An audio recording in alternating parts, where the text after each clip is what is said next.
Sir and you are watching phenol institute of chemistry. So दोस्तों, last lecture के अंदर हमने IUPAC नोमेनक्लेचर, कॉमन नेम्स किए and then after classification भी किया। आई होप कि आप लोगों ने होमवर्क बहुत अच्छी तरह से कंप्लीट कर दिया होगा। सो पहले हम होमवर्क चेक कर लेते हैं। Let's see the homework.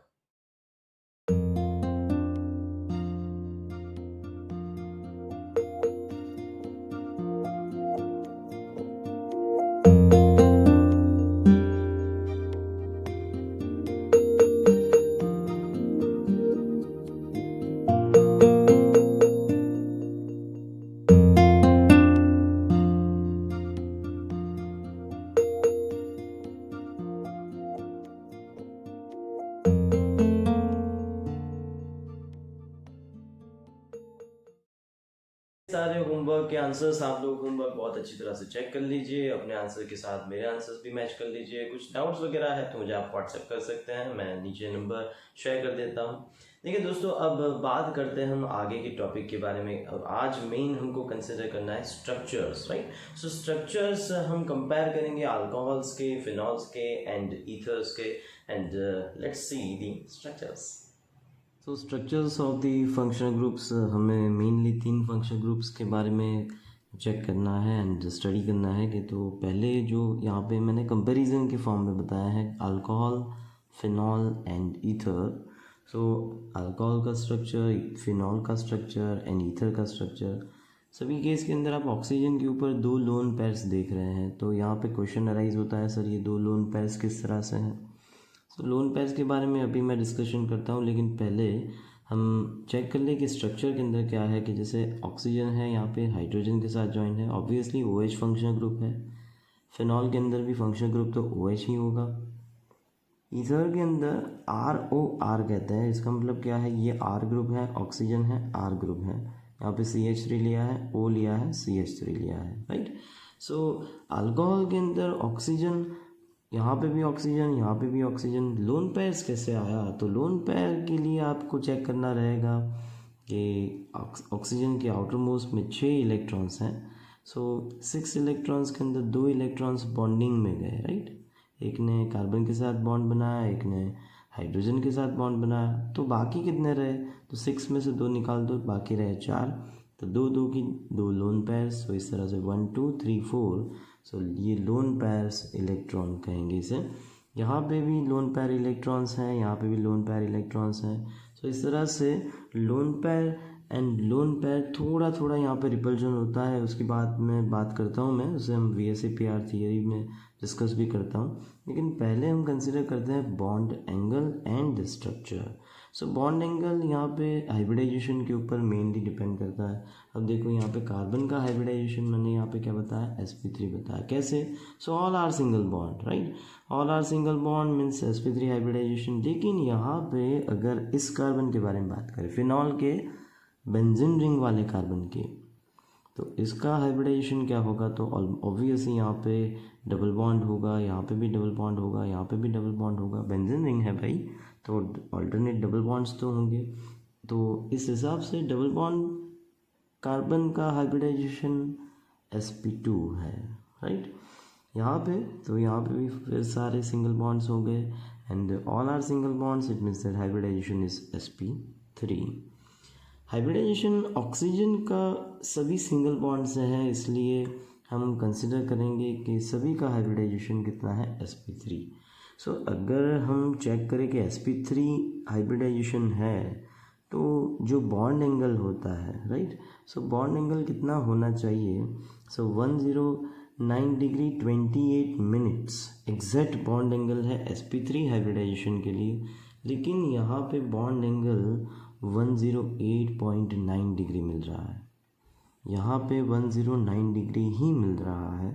And यहाँ पे बॉन्ड एंगल 109 डिग्री 28 मिनट्स से अप हो जाता है 111.7 डिग्री। सो क्वेश्चन भी आपको पूछे जाते हैं। इस क्वेश्चन के बारे में मुझे डिस्कशन अभी स्टार्ट कर देना है कि ये क्वेश्चन कहना क्या चाहता है। तो अगर हम sp3 हाइब्रिडाइजेशन कंसिडर कर रहे हैं, स्पेशली कार्बन का एंड ऑक्सीजन का, सो बॉन्ड एंगल होना चाहिए 109 डिग्री 28 मिनट्स। ये बॉन्ड एंगल 109 डिग्री 28 मिनट्स होना चाहिए। उससे ये बॉन्ड एंगल लेस है।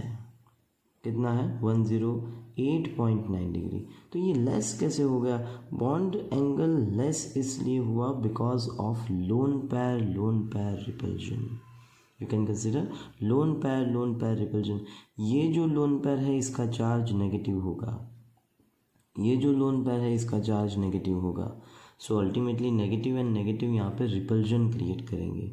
अब ये ऊपर की साइड रिपल्जन क्रिएट करेंगे, सो ये जो बॉन्ड एंगल है वो थोड़ा सा छोटा हो जाएगा। क्यों? इसका मतलब क्या है? इसका सिंपली मतलब ये है कि ये जो OH बॉन्ड लेंथ है, तो बॉन्ड जो है वो इस तरह से थोड़ा सा स्लाइटली नीचे शिफ्ट होगा, CO बॉन्ड जो है वो भी थोड़ा सा स्लाइटली नीचे शिफ्ट होगा, and ultimately bond angle 108.9 degree हो जाएगा। सेम केस यहाँ पे 109 डिग्री 28 मिनट्स, तो 28 मिनट्स नहीं लिखा है, ऐसा नहीं है, इतना ही है। क्यों? तो ये जो बॉन्ड एंगल है वो थोड़ा सा लेस हो रहा है बिकॉज ये जो लोन पैर है एक दूसरे के साथ रिपल्जन क्रिएट कर रहे हैं। सो ये अंदर रिपल्जन क्रिएट करेंगे, ये थोड़े फैल के बैठेंगे, स्प्रेड हो जाएंगे। सो अल्टीमेटली सारा स्ट्रेन जो है वो COH बॉन्ड एंगल के ऊपर आएगा, तो ये थोड़ा सा छोटा हो जाएगा। ये हाइड्रोजन जो है वो थोड़ा सा इस तरह से शिफ्ट हो जाएगा। अल्टीमेटली ये जो बॉन्ड एंगल है वो थोड़ा सा कम मिलेगा। तो ऐसे ही सेम केस यहाँ पे भी होना चाहिए। आप कहेंगे सर यहाँ पे 109 डिग्री 28 मिनट्स होना चाहिए, तो ये भी बात सही है आपकी, लेकिन मैं आपको ध्यान से समझाता हूँ कि यहाँ पे लोन पैर तो रिपल्जन है ही, राइट। लेकिन ये जो ग्रुप्स है इसे हम बल्की ग्रुप्स कहते हैं। बल्की ग्रुप्स का होता है स्टेरिक हिंड्रेंस। बल्की ग्रुप्स मतलब कि जो जगह थोड़ी ज़्यादा रोकते हैं, सो वो भी फैल के बैठते हैं, मतलब स्प्रेड हो जाते हैं। तो ये जो अंदर ये भी अंदर एक दूसरे के साथ रिपल्जन क्रिएट कर देते हैं। सो अल्टीमेटली ये भी रिपल्जन संभालना है, ये भी रिपल्जन संभालना है, तो ये रिपल्जन थोड़ा सा ज़्यादा हो जाता है। सो अल्टीमेटली ये जो बॉन्ड एंगल है ईथर के अंदर, वो ईथर के अंदर बॉन्ड एंगल इस तरह से हो जाता है। ये कार्बन इस तरह से फैल जाता है, ये कार्बन इस तरह से फैल जाता है। अल्टीमेटली बॉन्ड एंगल जो है वो थोड़ा सा ज़्यादा हो जाता है। तो दोस्तों आपको क्वेश्चन पूछा जाए तो ऐसा नहीं लिखना है कि भाई कार्बन फैल के बैठते हैं, कार्बन स्प्रेड हो जाते हैं। आपको तो सिंपली मैंने यहाँ पे क्वेश्चंस भी डाले हैं, तो उसके अंदर जो पर्टिकुलर लैंग्वेज होती है वही यूज़ करनी होती है। और पर्टिकुलर लैंग्वेज क्या है? सो पर्टिकुलर लैंग्वेज ये है कि यहाँ पे लोन पैर रिपल्जन होता है, यहाँ पे भी लोन पैर रिपल्जन होता है, लेकिन यहाँ पे होता है steric hindrance of bulky group. So इस हिसाब से अगर हम देखें तो बॉन्ड एंगल जो है वो 111.7 डिग्री ईथर्स के अंदर मिलता है, राइट। अब बात करते हैं बॉन्ड लेंथ के बारे में। तो बॉन्ड लेंथ, यहाँ पे दो बॉन्ड लेंथ के बारे में डिस्कशन है mainly, CO bond length and OH bond length. दोस्तों ये एक्चुअली टेक्स्ट बुक के अंदर दिया होता है, इसलिए थोड़ा सा आप याद रखें तो बेहतर है, बिकॉज MCQs या फिर 1 मार्क का क्वेश्चन के अंदर पूछ सकते हैं, ऐसा नहीं है कि नहीं पूछ सकते। सो अल्टीमेटली स्टूडेंट्स मुझे खास पूछते हैं कि सर ये बॉन्ड लेंथ हमको याद रखने की, तो आपको सिर्फ 3 की बॉन्ड लेंथ याद रखनी है, और एक यहाँ पे और 2 है, ऐसा नहीं है, लेकिन टेक्स्ट बुक के अंदर नहीं बताई है, तो मैंने भी नहीं बताई है यहाँ पे, राइट। सो बॉन्ड लेंथ के बारे में अगर यहाँ पे डिस्कशन करें तो ये है बॉन्ड लेंथ 142, लेकिन किसका है? CO, मतलब ये C से O, राइट। यहाँ पे CO बॉन्ड लेंथ मतलब ये कार्बन है बेंजीन रिंग का, और वहाँ से ऑक्सीजन। सो ये बॉन्ड लेंथ 136 पिकोमीटर है। यहाँ पे CO बॉन्ड लेंथ चेक करें देन इट इज़ 141 पिकोमीटर, मतलब ये और ये दोनों सेम हो रही हैं, ये थोड़ी सी शॉर्ट हो रही है। क्यों शॉर्ट हो रही है? Just because of resonance. Phenol के अंदर जनरली रेजोनेंस होते हैं, ये जो इलेक्ट्रॉन्स हैं, एक्स्ट्रा इलेक्ट्रॉन्स ऑक्सीजन के ऊपर, वो अंदर शेयर हो जाते हैं, तो यहाँ पे पार्शियल डबल बॉन्ड हो जाता है। और ऑब्वियसली मैंने आपको पहले भी सिखाया कि सिंगल बॉन्ड सबसे लंबा होता है, उसके बाद double bond is a shorter, then the shortest is the triple bond. तो यहाँ पे बॉन्ड लेंथ इसलिए लेस हो रही है because of partial double bond character, right. Lucas test के अंदर जिस तरह से हम यूज़ करते हैं ये यहाँ पे फिनॉल के अंदर पार्शियल डबल बॉन्ड कैरेक्टर हो रहा है। रेजोनेंस होना इसका मतलब ये है कि यहाँ पे डबल बॉन्ड हो जाएगा। दिखता नहीं है कि यहाँ पे डबल बॉन्ड है, लेकिन ये जो इलेक्ट्रॉन्स है वो रिंग को डोनेट हो रहे हैं, उसकी वजह से यहाँ पे पार्शियल डबल बॉन्ड कैरेक्टर हो रहा है।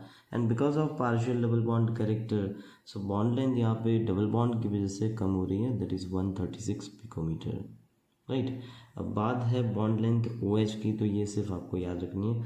इसके ऊपर जनरली MCQs वगैरह आ सकते हैं, और यहाँ पे कंपैरेटिव क्वेश्चंस खास पूछ सकते हैं आपको। कंपैरेटिव क्वेश्चंस के अंदर जैसे bond angle COH in alcohols is slightly less then tetrahedral angle Y, या फिर बॉन्ड लेंथ जो है यहाँ पे छोटी हो रही है इसकी कंपैरिजन में। तो ये सारे क्वेश्चंस जो है मैं एक के बाद एक डिस्कस भी करता हूँ, टेक्स्ट बुक के अंदर भी दे रखे हैं वैसे तो, लेकिन हम डिस्कशन करें क्वेश्चन आंसर तो आपका जो आइडिया है वो थोड़ा ज़्यादा क्लियर होगा। जैसे यहाँ पे the bond angle COH in alcohols is slightly less then tetrahedral angle Y, तो जैसे हमने डिस्कशन किया कि भाई 109 डिग्री 28 मिनट से छोटा क्यों है, तो बिकॉज ऑफ लोन पैर repulsion of the oxygen, right. तो यहाँ पे लोन पैर रिपल्जन हो रहा है यहाँ पे, राइट। सो ये जो बॉन्ड एंगल है वो स्लाइटली लेस हो रहा है। वैसे ही आगे मैं दूसरा क्वेश्चन डिस्कस कर रहा हूँ कि the CO bond length 136 picometre in phenol is slightly less than that in methanol. अब यहाँ पे कंपैरिजन कैसे बताई, देखा आपने कि ये अल्कोहल ले लिया, राइट, और ये हमने फिनॉल ले लिया, तो जैसे यहाँ पे लोन पैर रिपल्जन है, तो यहाँ पे भी लोन पैर रिपल्जन है, तो लोन पैर रिपल्जन यहाँ पे आंसर नहीं हुआ। आंसर क्या हुआ, रेजोनेंस हो रहा है यहाँ पे। रेजोनेंस हो रहा है तो ये जो एक्स्ट्रा इलेक्ट्रॉन्स होते हैं, 2 इलेक्ट्रॉन्स एंड 2 इलेक्ट्रॉन्स, यहाँ पे भी होते हैं 2 इलेक्ट्रॉन्स एंड 2 इलेक्ट्रॉन्स, लेकिन ये जो 2 इलेक्ट्रॉन्स हैं वो resonance through partial double bond create कर देंगे, राइट। सो अगर यहाँ पे पार्शियल डबल बॉन्ड है, सो बॉन्ड लेंथ है वो शॉर्ट हो जाएगी। यहाँ पे ऐसा कुछ नहीं होगा, यहाँ पे तो रिंग ही नहीं है, तो रेजोनेंस कैसे हो सकता है भाई। सो इस तरह से यहाँ पे आंसर मैंने लिखा है, due to resonance in phenol there is a partial double bond character, so bond length यहाँ पे डिक्रीज हो रही है। सो ऐसे कंपैरेटिव क्वेश्चन के अंदर एक और भी कंपैरेटिव क्वेश्चन है, मैं और भी एक आपको समझाता हूँ, देखिए। You can see the third question that the bond angle in ether is slightly greater than the tetrahedral angle Y.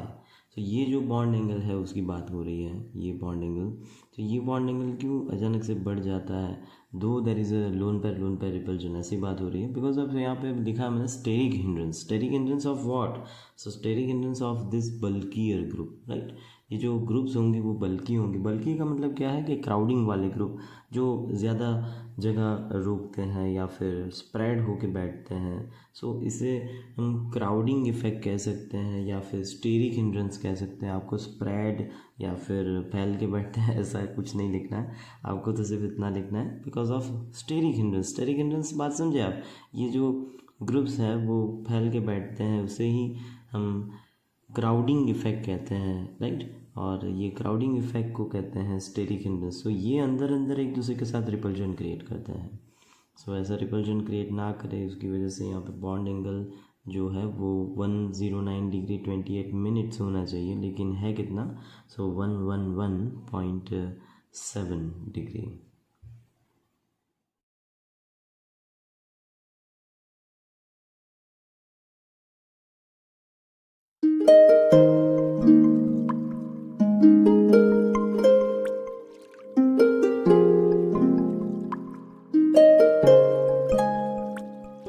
Structures of alcohol, phenol and ethers हमने बहुत अच्छी तरह से कंपेयर किया, उसके ऊपर मैंने कुछ क्वेश्चंस भी जिस तरह से मैंने आपको समझाया, उस क्वेश्चंस को आप याद रखने की कोशिश करिए। एंड चलते हैं नेक्स्ट टॉपिक के ऊपर। Let's see the next topic, acidic character of the alcohol. So alcohol, is alcohol acidic? क्या अल्कोहल एसिडिक है? Let's see. जैसा मैंने आपको क्वेश्चन किया कि क्या अल्कोहल एसिडिक है या नहीं है, तो आंसर आप बताएंगे कि सर अल्कोहल पीने से एसिडिटी होगी, आप ऐसा पूछना चाहते हैं। देखिए अल्कोहल पीने से तो एसिडिटी होगी, लेकिन अल्कोहल यहाँ पे पिएंगे तो क्या होगा उसकी बात मैं ऑक्सीडेशन ऑफ अल्कोहल के अंदर डिटेल में करने ही वाला हूँ। लेकिन मैं आपको बता दूं कि अल्कोहल अगर कोई पर्सन कंज्यूम करता है, या फिर मैं ऐसे बता रहा हूँ कि भाई इथेनॉल अगर हम ले रहे हैं, राइट, सो उसका जो एंड प्रोडक्ट होता है वो इथेनॉइक एसिड होता है। तो वो एसिड है तो ऑब्वियसली एसिडिटी तो होनी ही है। लेकिन हम वो बात नहीं कर रहे हैं कि अल्कोहल पीने से एसिडिटी होगी, हम ये बात कर रहे हैं कि अल्कोहल की प्रॉपर्टी, राइट, अल्कोहल की प्रॉपर्टी एसिडिक है या नहीं है। तो अल्कोहल को हम लुईस एसिड बेस के कॉन्सेप्ट से बाद में देखते हैं, लेकिन फर्स्ट ऑफ ऑल हम देखते हैं यहाँ पे Lowry Bronsted acid base theory से। जैसे Lowry Bronsted acid base theory के अंदर क्या होता है, द प्रोटॉन डोनर, राइट, ये प्रोटॉन है, ये प्रोटॉन डोनेट करेगा, ये एक्सेप्ट करेगा, है ना, सीखे थे ना आप पहले। सो प्रोटॉन मतलब H प्लस। सो यहाँ से अगर आप H प्लस निकालते हैं तो एसिड इसको कहते हैं। सो एसिड का क्या होगा, तो एसिड का होगा कॉन्जुगेट बेस, एंड बेस का क्या होगा, कॉन्जुगेट एसिड। सो यहाँ से H प्लस निकलेगा, H नहीं निकलेगा, H प्लस निकलेगा, H2O को मिलेगा, तो ये हो जाएंगे H3O प्लस में। तो यहाँ पे ये H प्लस निकला तो O माइनस रहेगा। सो यहाँ पे O माइनस मतलब इसे हम क्या कहेंगे, अल्कोक्साइड आयन करेंगे, राइट, अल्कोक्साइड आयन इसको कहना है। सो RO माइनस का नाम क्या होगा, अल्कोक्साइड आयन, इसे हम कहेंगे conjugate base. And obviously negative charge वाला मैंने आपको पहले भी सिखाया, it is called conjugate base. Plus charge है देन कॉन्जुगेट एसिड। और यहाँ पे कॉन्सेप्ट ये नहीं है कि अल्कोहल एसिडिक है या नहीं है, ये प्रूव हो गया अभी कि अल्कोहल अगर पानी में डालते हैं तो अल्कोहल अपना H प्लस दे देता है। तो जो सब्सटेंस H प्लस देता है, तो according to Lowry Bronsted acid base theory उसे हम क्या कहते हैं, कॉन्जुगेट, जिसका बेस बनता है तो वो ऑब्वियसली एसिड होता है। तो जो H प्लस डोनेट करता है उसे हम एसिड कहते हैं। अब कॉन्सेप्ट ये है कि अगर अल्कोहल एसिडिक है, राइट, तो फिर अल्कोहल के अंदर कंपैरिजन डालनी है कि प्राइमरी, सेकेंडरी एंड टर्शरी, इनमें से कौन सा ज़्यादा एसिडिक होगा, कौन सा लेस एसिडिक होगा। तो चलते हैं कॉन्सेप्ट के ऊपर। यहाँ पे बात बताया मैंने कि as number of carbon increasing, right, as number of carbon increasing, obviously बात यहाँ पे अल्फ़ा कार्बन की हो रही है एंड ऑक्सीजन की हो रही है। So as number of carbon increasing, electron donating group increasing. तो इलेक्ट्रॉन डोनेटिंग ग्रुप होते हैं जो R ग्रुप्स होते हैं, वो जैसे मैंने यहाँ पे कंपैरिजन के फॉर्म में बताया, इसे हम प्राइमरी कहेंगे, इसे हम सेकेंडरी कहेंगे, इसे हम टर्शियरी कहेंगे। वैसे ये फिर से मैं समझा रहा हूँ कि ये अल्फ़ा कार्बन है, इसके साथ एक R ग्रुप है, इसलिए इसे मैं प्राइमरी कहूँगा। देन आफ्टर ये जो अल्फ़ा कार्बन है उसके साथ दो R ग्रुप्स जॉइंट है, इसे हम सेकेंडरी कहेंगे। ये अल्फ़ा कार्बन है जिसके साथ तीन R ग्रुप्स जॉइंट है, इसे हम टर्शरी कहेंगे। So primary, secondary and tertiary अगर कंपेयर करते हैं तो सबसे ज़्यादा कार्बन्स यहाँ पे आपको दिख रहे हैं। ये R ग्रुप्स मतलब CH3 ग्रुप्स हो सकते हैं, C2H5 ग्रुप्स हो सकते हैं, प्रोपाइल ग्रुप्स हो सकते हैं, राइट। तो ये कार्बन से भरे पड़े हैं। यहाँ पे कार्बन थोड़े से कम है, यहाँ पे बिल्कुल ही कम है। So as number of carbon increasing, electron donating group increasing. तो सबसे ज़्यादा इलेक्ट्रॉन डोनेटिंग ग्रुप कहाँ पे आए, यहाँ पे आए। तो इलेक्ट्रॉन डोनेटिंग का नेचर हम इस साइन से बताते हैं, इसे हम इंडक्टिव इफेक्ट भी कहते हैं, right. So 2 R groups are donating and only 1 R group donating. तो electron density on oxygen increasing, electron density on oxygen increases. इसका मतलब क्या है कि सबसे ज़्यादा इलेक्ट्रॉन डेंसिटी अगर हम कंपेयर करें तो यहाँ पे होगी, बिकॉज ये जो R ग्रुप्स हैं वो कार्बन को इलेक्ट्रॉन्स देंगे, कार्बन ऑक्सीजन को इलेक्ट्रॉन्स देंगे। Simple electronegativity order, carbon and oxygen का अगर इलेक्ट्रोनेगेटिविटी चेक करें तो ऑक्सीजन की ज़्यादा है, right. So carbon and oxygen, R group carbon को देंगे, कार्बन ऑक्सीजन को देगा। यहाँ पे दो R ग्रुप्स हैं, ये कार्बन को इलेक्ट्रॉन्स तो देंगे, लेकिन इसके कंपैरिजन में यहाँ पे इलेक्ट्रॉन्स लेस पहुँचेंगे, सारे इलेक्ट्रॉन्स अल्टीमेटली ऑक्सीजन के ऊपर इकट्ठे होने हैं, राइट। तो सारे इलेक्ट्रॉन्स अगर ऑक्सीजन के ऊपर इकट्ठे होते हैं तो सबसे ज़्यादा इलेक्ट्रॉन्स कहाँ पे मिलेंगे? ऑब्वियसली टर्शरी में, because as number of carbon increases electron donating group increases. पूरा कंटिन्यूशन में है ये। Electron density on oxygen increases, so electron density tertiary के अंदर मैक्सिमम होगी। अब बात हो रही है मेनली कि ऑक्सीजन एंड हाइड्रोजन की पोलैरिटी की। स्टूडेंट्स, पोलैरिटी का मतलब क्या है? पोलैरिटी का मतलब है सेपरेशन ऑफ चार्ज। ऑक्सीजन जो है वो कार्बन से इलेक्ट्रॉन्स ले रहे हैं, तो ऑक्सीजन क्या हाइड्रोजन को बख्श देगा?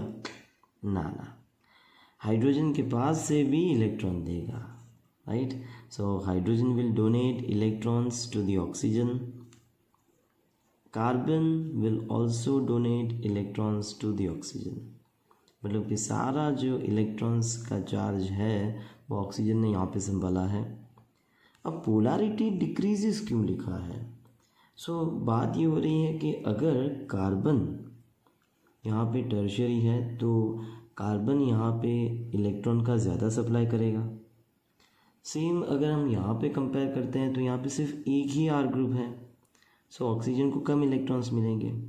अगर ऑक्सीजन को कम इलेक्ट्रॉन्स मिलेंगे तो ये जो बॉन्ड है उस केस के अंदर हाइड्रोजन के ऊपर ज़्यादा पॉजिटिव चार्ज आएगा, मतलब हाइड्रोजन के इलेक्ट्रॉन्स ऑक्सीजन ज़्यादा खींचेंगे। फिर से समझिए, आर ग्रुप डोनेट कर रहे हैं कार्बन को, कार्बन डोनेट कर रहा है ऑक्सीजन को। हम यहाँ पे कंपेयर करते हैं, पहले ये और ये कंपेयर करते हैं। यहाँ पे भी आर ग्रुप्स हैं, कार्बन को इलेक्ट्रॉन्स मिलते हैं, कार्बन ऑक्सीजन को इलेक्ट्रॉन्स दे देता है।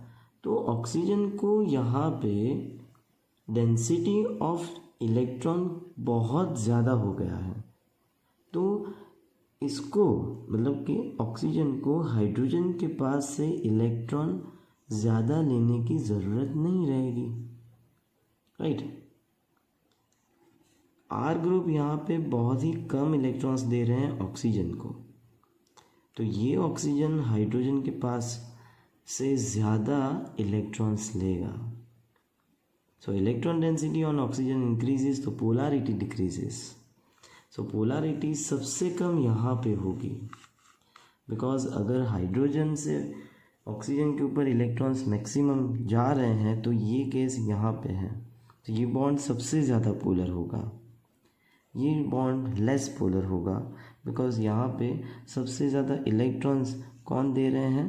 कार्बन दे रहे हैं। यहाँ पे कार्बन तो दे रहा है, ये इलेक्ट्रॉन डोनेटिंग का नेचर है, इसको डाइपोल कहते हैं, और हाइड्रोजन भी ऑक्सीजन को इलेक्ट्रॉन डोनेट कर रहा है। सो ये बॉन्ड पोलर हुआ, right. It's the most polar bond and is least polar, यहाँ पे लेस पोलर कहेंगे इसे, राइट। एंड टर्शरी का लीस्ट पोलर होगा, बिकॉज सारे इलेक्ट्रॉन्स एक साथ यहाँ से मिल रहे हैं कार्बन से। सो कार्बन से अगर इलेक्ट्रॉन्स मिल रहे हैं ऑक्सीजन को, तो ऑक्सीजन को हाइड्रोजन के पास से इलेक्ट्रॉन लेने की ज़रूरत नहीं है। सो यहाँ पे बहुत ही कम खींचाव होगा, यहाँ पे बहुत ज़्यादा खींचाव होगा। सो एसिडिटी यहाँ पे डिक्रीज़ हो रही है। सो पोलैरिटी के ऊपर मैक्सिमम डिपेंडेड है, पोलैरिटी के ऊपर इस तरह से मैक्सिमम डिपेंडेड है कि ऑक्सीजन कितने इलेक्ट्रॉन हाइड्रोजन के पास से खींच रहा है। सो बात ये हो रही है कि ये मोस्ट पोलर है, ये लेस पोलर है और ये लीस्ट पोलर है। सो यहाँ पे इक्वल फोर्स थोड़े लगेंगे, लेकिन यहाँ पे तो सारे फोर्स जो है वो ऑक्सीजन के ऊपर ही फोकस कर रहे हैं। एंड ये लीस्ट पोलर है बिकॉज हाइड्रोजन के पास से इलेक्ट्रॉन ऑक्सीजन नहीं खींच रहे हैं। सो यहाँ पे पोलैरिटी नहीं है तो फिर एसिडिटी भी नहीं है, मतलब इसका एसिडिक कैरेक्टर काफ़ी लेस होगा एंड इसका मैक्सिमम होगा। सो जितना ऑक्सीजन हाइड्रोजन के पास से ज़्यादा इलेक्ट्रॉन्स लेता है उतना ही ज़्यादा H+ यहाँ से रिलीज़ होता है, और जितना जल्दी H+ रिलीज़ होता है उतना उसका एसिडिक बिहेवियर ज़्यादा होता है। सो अल्टीमेटली एसिडिक कैरेक्टर दोस्तों क्या होगा? So acidic character 1 degree, 2 degree, 3 degree. तो बताइए कौन सी साइन लगाऊँ मैं, राइट? तो इस तरह की साइन आएगी कि प्राइमरी सबसे ज़्यादा एसिडिक होगा। एंड दूसरी बात ये भी है कि इलेक्ट्रॉन डोनेटिंग ग्रुप अगर लेस मिल रहे हैं, सो इलेक्ट्रॉन की डेंसिटी बहुत ही लेस है, इलेक्ट्रॉन की डेंसिटी बहुत लेस है, तो सबसे ज़्यादा एसिडिक है। सो एसिडिक कैरेक्टर ऑर्डर आप खास याद रखिए, स्ट्रेट चेन वाला सबसे ज़्यादा, सेकेंडरी उसके बाद एंड टर्शरी लीस्ट होगा, लीस्ट। सो ये एरोज आप खास याद रखना, बिकॉज ये एमसीक्यूज़ या फिर आपको कॉम्पिटिटिव के अंदर भी पूछे जा सकते हैं, राइट? एंड क्वेश्चन किस तरह से आ सकते हैं? स्टूडेंट्स मुझे खास पूछते हैं कि सर आपने समझा तो दिया लेकिन क्वेश्चंस नहीं रखते हैं, तो मैंने आज क्वेश्चन भी रखा है। सो क्वेश्चन ये है कि arrange in order of acidic character. Butane 1 all दिया है, ब्यूटेन 2 ऑल दिया है, 2 मिथाइल प्रोपेन 2 ऑल दिया है, राइट? तो यहाँ पे मैं ऑर्डर में तो अरेंज कर दूंगा लेकिन एक्सप्लेन भी करूंगा। तो देखिए, तो सबसे पहले हम स्ट्रक्चर बना देते हैं। स्ट्रक्चर के बिना तो बात अधूरी रह जाती है कि स्ट्रक्चर के बिना समझ में भी नहीं आता। ब्यूटेन 1 ऑल है, then CH3 CH2 CH2 and OH, right? And then after butane 2 ol है, तो सेकेंड कार्बन के ऊपर हम OH लगाएंगे ब्यूटेन के। देन यहाँ पे ब्यूटेन का structure and OH। 2 methyl propane 2 all, जिस तरह से आगे सिखाया मैंने, पहले प्रोपेन लिखिए। सो 1 2 and 3 is CH3 and CH3। Second number पे मिथाइल ग्रुप है, तो सेकेंड नंबर के ऊपर methyl group and second number के ऊपर ही OH, बिकॉज 2 ऑल है। अब कंपैरिजन काफ़ी इजी हो गया है। आप अभी इसकी डिग्री निकाल लीजिए। अगर अल्फ़ा कार्बन से अगर आप डिग्री निकाल देते हैं तो काफ़ी इजी हो जाता है कि जैसे ये स्ट्रेट चेन है, ये अल्फ़ा कार्बन सिर्फ एक कार्बन के साथ ज्वाइन है, then it is called primary, right? It is called secondary. And obviously क्योंकि ये अल्फ़ा कार्बन और 2 कार्बन के साथ अटैच्ड है, ये कार्बन 3 कार्बन्स के साथ अटैच्ड है, देन 3 डिग्री। बस अभी तो आगे मैंने एसिडिक बिहेवियर का ऑर्डर बता दिया है। It is primary, secondary, tertiary. होता क्या है दोस्तों, यहाँ से इस अल्फ़ा कार्बन को बहुत ही लेस हाइड्रोजन, यहाँ पे बहुत ही लेस इलेक्ट्रॉन्स देते हैं। सो यहाँ से इलेक्ट्रॉन्स मिलते हैं, ऑक्सीजन के ऊपर पहुँचते हैं, लेकिन इतना काफ़ी नहीं होता। सो ऑक्सीजन क्या करता है कि अगर जैसे ही पानी में डालता है, ये H+ जल्दी रिलीज़ कर देता है। लेकिन अगर यहाँ पे कंपेयर करें इसकी कंपैरिजन में, तो यहाँ पे 2 डोनर ग्रुप्स हैं, राइट? ये एक डोनर ग्रुप ये, और दूसरा ये, मतलब कि मिथाइल एंड इथाइल। सो यहाँ पे इथाइल एंड मिथाइल दो डोनर ग्रुप्स हैं। सो कार्बन के पास इलेक्ट्रॉन की डेंसिटी तो है जो ऑक्सीजन को देगा, इसकी कंपैरिजन में यहाँ पे इलेक्ट्रॉन डेंसिटी जो है वो ज़्यादा रहती है। सो यहाँ पे जैसे ही पानी में आप डिज़ोल्व करते हैं, H+ इतना फास्ट नहीं निकलता जितना ये H+ डिसोसिएट करता है। लेकिन जैसे ही हम टर्शरी के बारे में बात करते हैं, यहाँ पे तो CH3 CH3 CH3 मतलब 3 कार्बन ग्रुप्स हैं। स्टूडेंट्स यहाँ पे क्वेश्चन करते हैं कि सर यहाँ पे इथाइल ग्रुप है तो यहाँ पे 2 कार्बन है, यहाँ पे प्रोपाइल ग्रुप है तो यहाँ पे 3 कार्बन है, तो ये ज़्यादा नहीं डोनेट करने चाहिए। दोस्तों ऐसा नहीं है। इलेक्ट्रॉन्स जो डोनेट होते हैं वो अल्फ़ा कार्बन से बाजू वाले कार्बन डोनेट करते हैं। मतलब यहाँ पे आपको एक ही काउंट करना है, यहाँ पे 2 काउंट्स करने हैं, राइट? यहाँ पे 1 2 एंड 3 काउंट्स करने हैं। सो तीन कार्बन एटम्स जब इलेक्ट्रॉन डोनेट करते हैं तो ये ऑक्सीजन को तो मतलब कि इलेक्ट्रॉन्स की ज़रूरत ही नहीं रही, तो हाइड्रोजन के पास से इलेक्ट्रॉन खींचेगा ही नहीं। और अगर हाइड्रोजन इलेक्ट्रॉन देगा नहीं तो ये बॉन्ड ब्रेक क्यों होगा? सो ये हाइड्रोजन प्लस के फॉर्म में कम से कम निकालेगा, मतलब कि ये डिसोसिएट ही नहीं बॉन्ड होगा।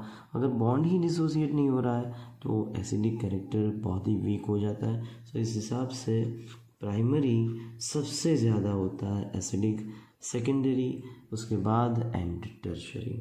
Hope you understood well. और फिर भी आपको डाउट वगैरह है तो व्हाट्सएप नंबर आपको दिया है, then you can just WhatsApp में, और यू कैन ऑल्सो कॉल मी।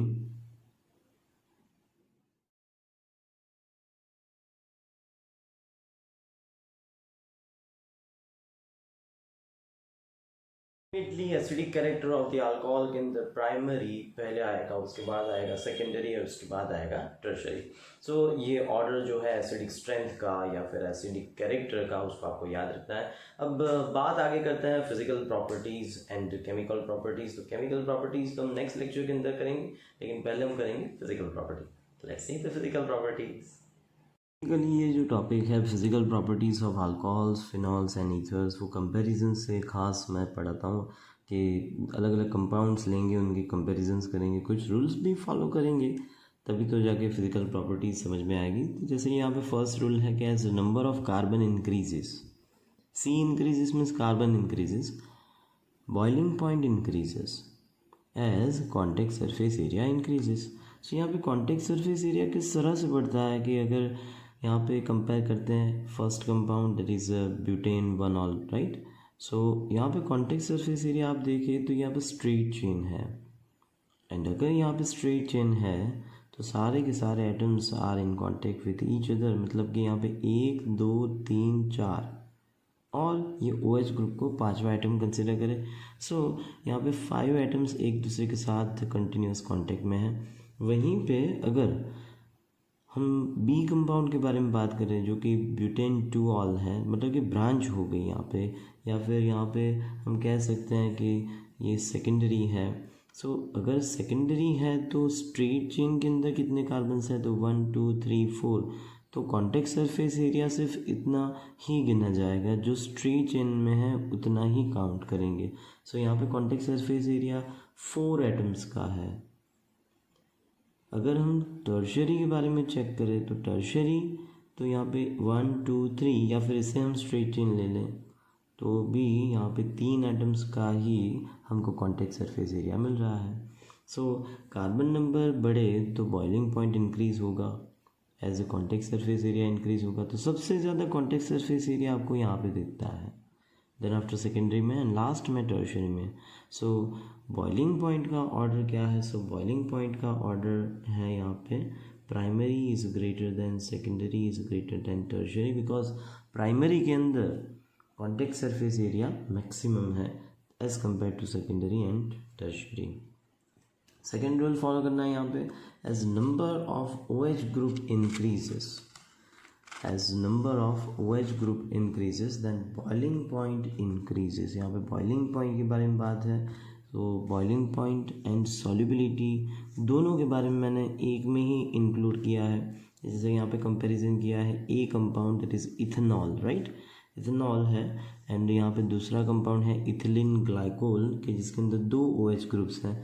सो दोस्तों कौन सा सबसे ज़्यादा सॉल्युबल होगा, पानी में। Solubility increases but what in what it is in water. हाँ, इन वाटर सॉल्युबिलिटी के बारे में चेक करें तो हाइड्रोजन बॉन्ड ही मेन कहलाता है। सो यहाँ पे हाइड्रोजन बॉन्ड किस तरह से बनता है, तो दोस्तों हाइड्रोजन बॉन्ड अगर आपको समझ में नहीं आता तो आपको सिर्फ इतना याद रखना है कि ऑक्सीजन के साथ इलेक्ट्रोनेगेटिव एटम है, उसके साथ अगर हाइड्रोजन ज्वाइन है तो उसे हम हाइड्रोजन बॉन्ड के लिए रिस्पॉन्सिबल गिन सकते हैं।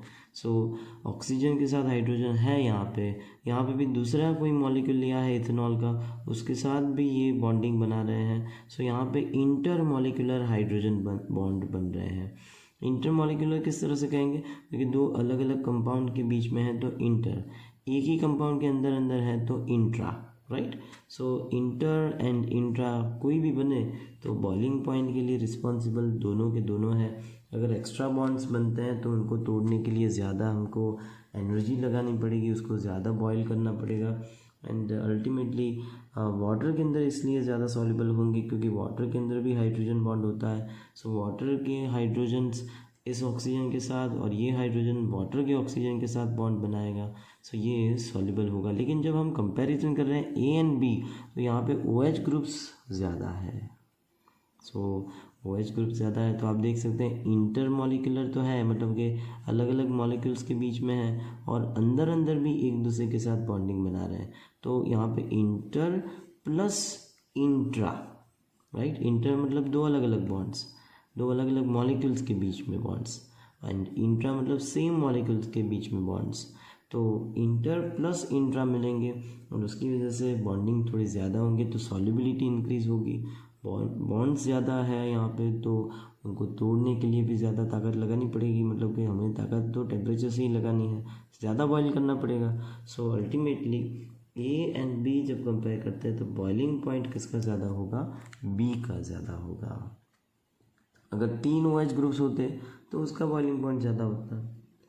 Boiling point order of isomeric हम कंपेयर करते हैं। आइसोमेरिक का मतलब क्या होता है स्टूडेंट्स, यहाँ पे क्वेश्चन पूछते हैं सर आइसोमेरिक का मतलब क्या। सो आइसोमेरिक का मतलब है सेम मोलर मास, जिनकी मोलिकुलर मास जो है वो कंपेरेबल है, राइट। तो अगर आप कंपेयर करते हैं, जैसे यहाँ पे इथेनॉल मैंने लिया हुआ है, इथेनॉल, राइट, उसको कंपेयर मैंने क्लोरो इथेन से किया है, मैंने क्लोरोमीथेन से नहीं किया क्योंकि उसका मास फिर लेस हो जाता। तो सेम मोलिकुलर मास या फिर जो रेंज में आते हैं ऐसे मोलर मास जो है उनका कंपैरिजन यहाँ पे होता है। सो ऐसे कंपैरिजन के लिए आप सिर्फ कार्बन ना देखें, जैसे इथेनॉल है तो उसका कंपैरिजन फिर क्लोरोइथेन से करें, राइट। फिर उसका कंपैरिजन फिर इथेन से नहीं करना है, जैसे यहाँ पे इथेन आया, यहाँ पे इथेन आया, यहाँ पे भी इथेन आया, ऐसा नहीं जाना है। कार्बन कंपेयर नहीं करने हैं, ओके। मोलर मास कंपेयर करना है, इनका मोलर मास, इनका मोलर मास, इनका मोलर मास रेंज में आना चाहिए या फिर एग्जैक्ट बैठना चाहिए। सो बॉइलिंग पॉइंट अगर कंपेयर करते हैं अल्कोहल्स के तो सबसे ज़्यादा होता है, बिकॉज हाइड्रोजन बॉन्ड होते हैं उसमें। हेलो अल्केन्स के अंदर CX बॉन्ड होता है, तो CX बॉन्ड सिर्फ पोलर होता है, तो यहाँ पे पोलर पोलर अट्रैक्शन होता है। ये कार्बन के ऊपर पार्शियल पॉजिटिव चार्ज X मतलब कि हेलोजन को अट्रैक्ट करेगा, ये कार्बन के ऊपर पार्शियल पॉजिटिव चार्ज, ये X पार्शियल नेगेटिव चार्ज को अट्रैक्ट करेगा। लेकिन हाइड्रोजन बॉन्ड तो एग्जैक्टली O एंड H के बीच में होता है, और वो ज़्यादा स्ट्रांग होता है as compare to polar polar attraction. And alkanes के बारे में आपको क्या बताऊँ, क्योंकि अल्केन्स के अंदर तो सिंपल वान डर वाल्स फोर्स है, वो सबसे वीकेस्ट फोर्स है। सो अल्केन्स जब भी कंपैरिजन में आते हैं वो बेचारे हमेशा पीछे ही बैठते हैं, क्योंकि इनके अंदर ज़्यादा फोर्सेस नहीं होते हैं। कंपैरिजन जब भी कर रहे हैं हाइड्रोजन बॉन्ड वाले का सबसे ज़्यादा बॉइलिंग पॉइंट होगा, okay. Then after halo alkanes का एंड देन आफ्टर अल्केन्स का। सो यहाँ पे कंपैरिजन ली है मैंने इथेनॉल, क्लोरोइथेन एंड लास्ट में प्रोपेन। इथेन नहीं लेना है, प्रोपेन लेना है, जैसे मैंने आगे बताया सेम मोलर मास होने चाहिए या फिर रेंज में, मोलर मास रेंज में होने चाहिए, मतलब कि सेम बैठने चाहिए। सो इस तरह से CH3CH2OH is comparing with the CH3, यहाँ पे CH3 आएगा, राइट। CH3CH2Cl and CH3CH2CH3। सो सबसे ज़्यादा बॉइलिंग पॉइंट किसका होगा, इथेनॉल का होगा, बिकॉज यहाँ पे हाइड्रोजन बॉन्ड होगा। आप सोचेंगे सर यहाँ पे दूसरा कोई मॉलिक्यूल नहीं होना चाहिए, लेकिन हमने तो सिर्फ कंपाउंड लिया है। अगर हम एक बीकर भरेंगे उसके अंदर इथेनॉल भरेंगे तो उसके अंदर तो कितने सारे मॉलिक्यूल्स होंगे। वैसे ही यहाँ पे अब नेक्स्ट है phenol, fluorobenzene and benzene. So phenol के अंदर भी इंटरमॉलिक्यूलर हाइड्रोजन बॉन्डिंग है, यहाँ पे भी पोलर पोलर अट्रैक्शन होगा फ्लोरोबेंजीन के अंदर। And benzene is ultimately alkane की जैसा ही है, हाइड्रोकार्बन, तो उसके अंदर भी वान डर वाल्स फोर्स होंगे। So as we comparing these three, then phenol का सबसे ज़्यादा होगा, उसके बाद फ्लोरोबेंजीन का एंड बेंजीन का। ये ऑर्डर्स आपको याद रखने चाहिए, बिकॉज ये MCQs वगैरह के अंदर पूछे जाएंगे। वैसे मैं आपको क्वेश्चन की एक वर्कशीट तो शेयर कर ही रहा हूँ कि उसके अंदर भी मैं ऐसे थोड़े क्वेश्चंस डालने वाला हूँ। सो देख लीजिए इसको अच्छी तरह से, एंड आगे भी बढ़ता है फिजिकल प्रॉपर्टीज़ के अंदर। अब कंपैरिजन है मेल्टिंग पॉइंट्स ऑफ नाइट्रोफिनॉल्स के बारे में। तो नाइट्रोफिनॉल्स जो होता है उसके अंदर ortho, Meta and para. Students को तो कुछ लोगों को ये नहीं पता होता कि भाई ऑर्थो किसे कहते हैं, मेटा किसे कहते हैं, पैरा किसे कहते हैं। तो ये मेन पोजीशन गिन लो, राइट। इससे 4th नंबर की पोजीशन, मतलब ये इसे हम क्या कहते हैं, पैरा कहते हैं, पैरा, राइट। तो इसे हम कहेंगे पैरा। पैरा को सिंपल फॉर्म में P कहते हैं, P। ये 1 2 3 3rd नंबर की जो पोजीशन होती है उसे हम क्या कहते हैं। सो 3rd नंबर की पोजीशन को कहते हैं मेटा, समझे बेटा, राइट। एंड जो बाजू वाली मतलब नेबरिंग पोजीशन होती है बेंजीन रिंग की, उसे हम क्या कहते हैं, ऑर्थो कहते हैं। तो जैसे पैरा को पी कहते हैं, मेटा को स्मॉल एम से बताते हैं, एंड ऑर्थो को हम क्या कहते हैं, ओ। सो कंपैरिजन लेनी है मेल्टिंग पॉइंट्स, तो मेल्टिंग पॉइंट्स के अंदर अगर इंटरमॉलिक्यूलर हाइड्रोजन बॉन्ड आ रहा है तो OH ग्रुप यहाँ पे देख सकते हैं आप, एंड NO2 ग्रुप देख सकते हैं, एक दूसरे से काफ़ी दूर है। सो अंदर अंदर हाइड्रोजन बॉन्ड नहीं बन सकता। वैसे भी ऑक्सीजन, नाइट्रोजन, क्लोरीन, ये जो सारे हैं वो सब के सब हाइड्रोजन बॉन्ड्स के लिए रिस्पॉन्सिबल है बिकॉज दे आर इलेक्ट्रोनेगेटिव। लेकिन अगर कंपाउंड के अंदर एक दूसरे से बहुत दूर होते हैं then they can not attract each other. So इस तरह से दो अलग अलग कंपाउंड्स एक दूसरे के साथ अटैचमेंट में आते हैं, इसे हम क्या कहते हैं, हाइड्रोजन बॉन्ड कहते हैं, एंड इसे हम इंटरमॉलिक्यूलर हाइड्रोजन बॉन्डिंग कहते हैं। सो पैरा के अंदर क्या हो रहा है, इंटरमॉलिक्यूलर हाइड्रोजन बॉन्डिंग हो रहा है। दूसरा मेटा के अंदर चेक करें देन मेटा के अंदर भी इंटरमॉलिक्यूलर हाइड्रोजन बॉन्ड हो रहा है, but if we compare these two with ortho, so ortho के अंदर बाजू में, जस्ट बाजू में ही है, तो नाइट्रोजन इस हाइड्रोजन को अट्रैक्ट कर सकता है। सो इसकी वजह से इंट्रामोलिकुलर हाइड्रोजन बॉन्डिंग हमको मिल रहा है। सो इंट्रामोलिकुलर हाइड्रोजन बॉन्डिंग की वजह से यहाँ पे बॉन्डिंग जो है वो वीक हो जाती है। ये कंपाउंड सेपरेट रहते हैं, ये कंपाउंड जॉइंट रहते हैं, आप लोग देख सकते हैं, राइट। तो अगर हम इंटरमोलिकुलर हाइड्रोजन बॉन्ड चेक करें and intramolecular hydrogen bonds check करें देन इंटर ज़्यादा स्ट्रॉन्गर है एज़ कम्पेयर टू इंट्रा, मतलब इंट्रा वीक है, इंटर स्ट्रॉन्ग है। सो हमें यहाँ पे अब दूसरी चीज़ देखनी है कि ये अगर इन तीनों को कंपेयर करते तो सबसे ज़्यादा मेल्टिंग पॉइंट किसका होगा। सो ऑब्वियसली इसका तो होगा नहीं बिकॉज ये बंदा तो सेपरेट ही रहने वाला है। सो इसको सेपरेट रहने की आदत है, तो ये जो सेपरेट रहते हैं उनको उनके मेल्टिंग पॉइंट काफ़ी लेस होते हैं। बट हम अब इन दोनों के बीच में भी कंपैरिजन ले लें तो कम्प्लीटली सिमेट्रिकल कंपाउंड्स जो होते हैं उनके मेल्टिंग पॉइंट बहुत ही ज़्यादा होते हैं। सो कम्प्लीटली सिमेट्रिकल, अगर आप बीच में से प्लेन ऑफ सिमेट्री निकालें तो OH यहाँ पे दिखता है, NO2 यहाँ पे दिखता है, right. So OH and NO2 यहाँ पे मेल्टिंग पॉइंट्स जो बना रहे हैं उसे हम क्या कहते हैं, इंटरमॉलिक्यूलर हाइड्रोजन बॉन्डिंग। यहाँ पे तो मिला लेकिन यहाँ पे सिमेट्रिकल स्ट्रक्चर मिल रहा है, यहाँ पे सिमेट्रिकल स्ट्रक्चर नहीं मिलता है, राइट। सो कम्प्लीटली जिसके अंदर सिमेट्री होती है उसके मेल्टिंग पॉइंट काफ़ी हाई होते हैं। सो पैरा का सबसे ज़्यादा होगा, उसके बाद M होगा एंड उसके बाद O होगा। सो PM मोदी याद रखें आप, बहुत ही इजी टेक्निक है मेल्टिंग पॉइंट्स को याद रखने की, हमारे मोदी साहब जी हैं तो हमें PM मोदी में उनको रिस्पेक्ट देना है, उनको याद रखना है। सो मेल्टिंग पॉइंट के लिए आप बस मोदी जी को याद रख लीजिए, कौन है, PM मोदी ये शॉर्टकट होता है। एंड ईथर्स की भी मैं साथ ही साथ में कंपैरिजन ले रहा हूँ कि ईथर्स के अंदर मेल्टिंग पॉइंट, बॉइलिंग पॉइंट अगर हम चेक करें तो ईथर्स के अंदर बॉइलिंग पॉइंट चेक करेंगे बिकॉज ईथर्स जो होते हैं वो लिक्विड्स होते हैं और ये ऐसा लिक्विड है कि एक दूसरे के सामने, देखो मैंने यहाँ पे रख दिए हैं उनके स्ट्रक्चर, आप बताएंगे सर अब हाइड्रोजन बॉन्ड करें, तो हाइड्रोजन बॉन्ड तब होगा कि जब ऑक्सीजन के साथ हाइड्रोजन ज्वाइन होगा। हाइड्रोजन बॉन्ड की डेफिनेशन क्या कहती है, जब इलेक्ट्रॉन नेगेटिव एटम के साथ अगर हाइड्रोजन ज्वाइन है तो हाइड्रोजन बॉन्ड होगा ना।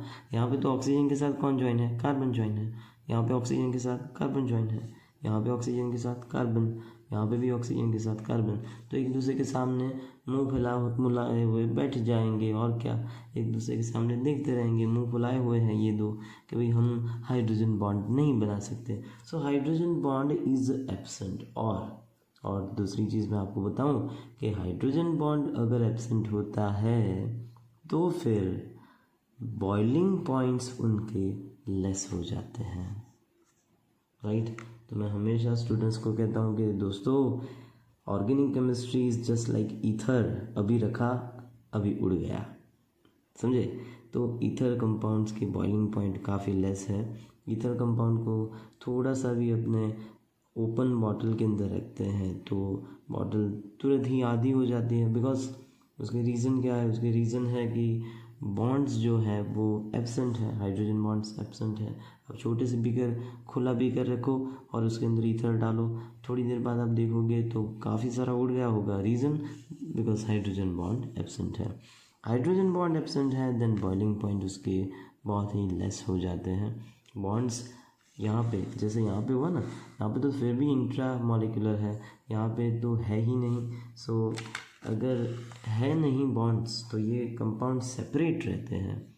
अगर एक एक एटम सेपरेट रहता है कंपाउंड का तो यहाँ पे बॉइलिंग पॉइंट डिक्रीज़ हो जाते हैं।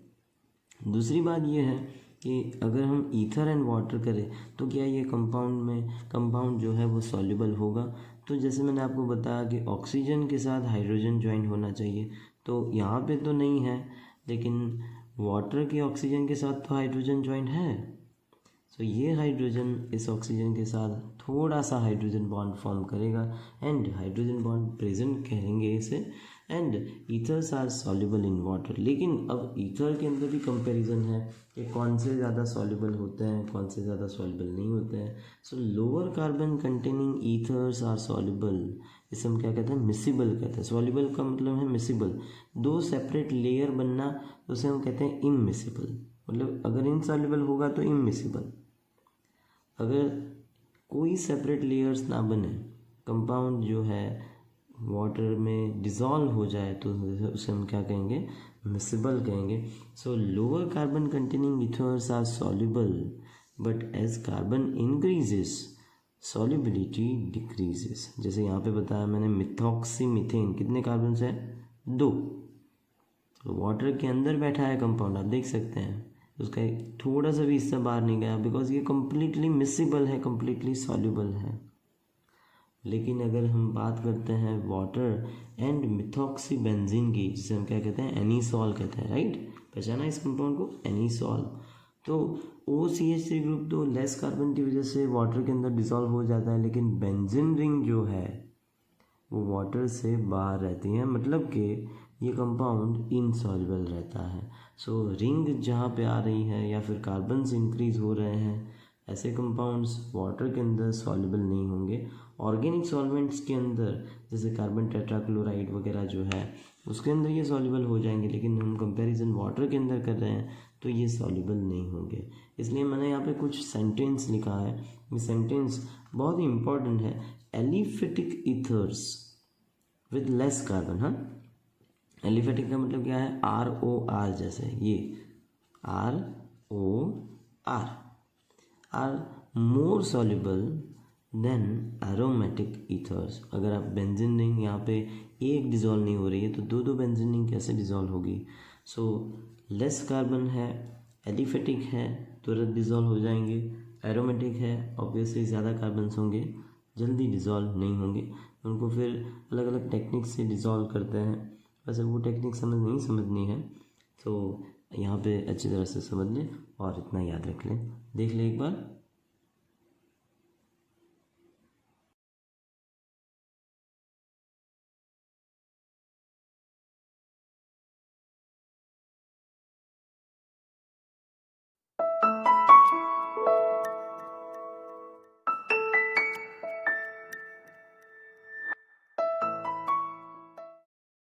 Physical properties about the alcohol, phenol and ethers. अब बात आ रही है दोस्तों होमवर्क की। तो जैसे ही लास्ट लेक्चर के अंदर मैंने होमवर्क दिया था, वैसे ही आज नया होमवर्क मैं सबमिट करता हूँ और उसके आंसर्स मुझे आप as soon as possible submit करवा दीजिए, राइट? सो मिलते हैं नेक्स्ट लेक्चर के अंदर, हम बात करेंगे प्रिपरेशन ऑफ द अल्कोहल्स के बारे में। एंड तब तक के लिए बाय, सायोनारा।